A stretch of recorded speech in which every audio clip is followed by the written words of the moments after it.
నా పేరు తులసి చందు. నా జర్నలిజం కెరియర్ మొదలైంది గద్దర్ గారిని ఇంటర్వ్యూ చేయడంతో.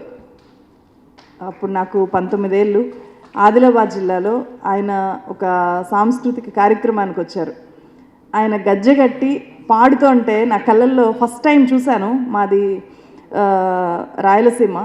అసలు అప్పటిదాకా నాకు ఏమీ తెలీదు. అప్పుడు నేను జర్నలిజంలోకి వచ్చి 1 నెల అయింది. ఒక ట్రైనీ జర్నలిస్ట్గా ఆదిలాబాద్లో ఉండే ఒక జర్నలిస్ట్ దగ్గర నేర్చుకోవడానికి పంపించారు. అక్కడ గద్దర్ గారిని చూసి ఆయన పాడుతూ ఉంటే ఆడుతూ ఉంటే ఒక ఉద్వేగం, ఏమీ తెలియని ఒక పసిపిల్లల్లో కలిగే ఒక ఉద్వేగం నాలో. ఆ తర్వాత అలాంటి ఒక చిన్న జర్నలిస్టు ఎవరినైనా ఇంటర్వ్యూ అడిగితే బహుశా ఆ స్థాయిలో ఉండేవాళ్ళు ఇవ్వకపోవచ్చేమో, కానీ నన్ను చాలా ఆత్మీయంగా పిలిచారు, మాట్లాడారు. చాలా అమాయకమైన ప్రశ్నలు ఏవో అడిగాను. అది టెలికాస్ట్ అవ్వలేదు, బట్ అది నాకు ఒక అద్భుతమైన జ్ఞాపకంగా మిగిలిపోయింది. ఆ తర్వాత ఆయన శరీరంలో ఉన్న తూటాకి 25 ఏళ్ళు నిండిన సందర్భంగా ఆయన జీవితంలో ఆయన జీవితాన్ని ఆయనతోనే చెప్పించాలి.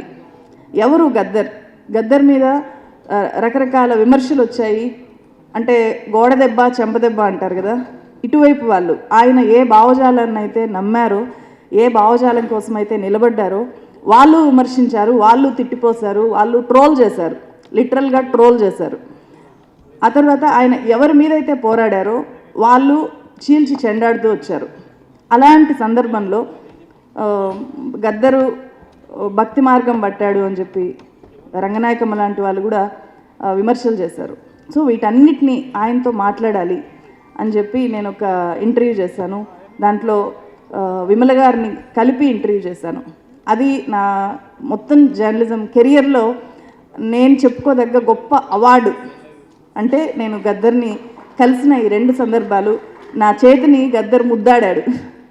సో నా వీడియోలు చూశానని చెప్పారు. వీడియోలు చూసి నాకు ఫోన్ చేసి మాట్లాడేవాళ్ళు, అమ్మా తులసి అని. ఆ పిలుపు చాలా గొప్పగా అనిపించేది నాకు. సో అంతకు మించిన ఆ మధురమైన క్షణాలు ఎప్పటికీ శాశ్వతంగా నిలిచిపోతాయి నా గుండెల్లో. అందుకే గద్దర్ గారికి పద్మ అవార్డు రావడము లేకపోతే రాకపోవడము, దాని మీద జరిగిన వివాదం పట్ల నాకు భిన్నమైన అభిప్రాయాలు ఉన్నాయి. తెలంగాణ గవర్నమెంటు ఆయన పేరు మీదనే గద్దర్ అవార్డులు పెట్టింది. సో ఆయనకి ఎవరో అవార్డు ఇవ్వడం ఏంటి, అది నాకు అనిపించింది. సో ఒక అవార్డు మన దేశంలో ఇప్పుడు అవార్డులు అంటే అవి election awards, political awards. Gaddar ఏ రకంగానూ ఎలక్షన్లకు ఉపయోగపడట్లేదు, అధికారంలో ఉన్న పార్టీకి పొలిటికల్గానూ ఉపయోగపడట్లేదు. అట్ ద సేమ్ టైం ఇప్పుడు ఛత్తీస్గఢ్లో ఆపరేషన్ కగా జరుగుతోంది, అంతిమ యుద్ధం జరుగుతోంది. రక్తపు చేతులతో గద్దర్కి అవార్డు ఇచ్చే ధైర్యం చేయగలుగుతుందా కేంద్ర ప్రభుత్వం? సో ఆ ధైర్యం చేయలేకనే, ఆ పేరు చూసి ఆ ధైర్యం చేయలేకనే అవార్డు ఇచ్చే ధైర్యం లేక సాకులు చెప్తున్నారేమో కానీ అవార్డు గద్దరే అవార్డు, గద్దర్ పేరుతోనే అవార్డులు. తెలంగాణ గవర్నమెంట్కి ధైర్యం ఉంటే ఇచ్చే ప్రతి అవార్డు గద్దర్ పేరు మీద ఇచ్చి గద్దర్కి నిజమైన నివాళులు. అనేక రంగాల్లో ప్రతి రంగంలో ఉండే ప్రజలకి ఆయన దగ్గరయ్యారు. ఆయన తెలియని మనిషి లేరు, ఆయన ప్రజల మనిషి. సో ప్రజలకు సంబంధించి ప్రజలకు నిజమైన సేవలు చేసే అన్ని రంగాలకి గద్దర్ పేరుతో ప్రత్యేకమైన అవార్డులను విస్తరించాలే కానీ గద్దర్కి అవార్డు రాలేదు అని చెప్పి కోరుకోవడం అనేది అంత నాకు కరెక్ట్గా అనిపించట్లేదు. అలాగే మనకు చరిత్రలో చూస్తే 2 రకాల వ్యక్తులు చరిత్రలో నిలిచిపోయి ఉంటారు, చరిత్ర సృష్టించుంటారు వాళ్ళు. ఒకరు చరిత్రహీనులుగా చరిత్రలో నిలిచిపోతారు, ఇంకొకరు చరిత్ర వీరులుగా చరిత్రలో నిలిచిపోతారు.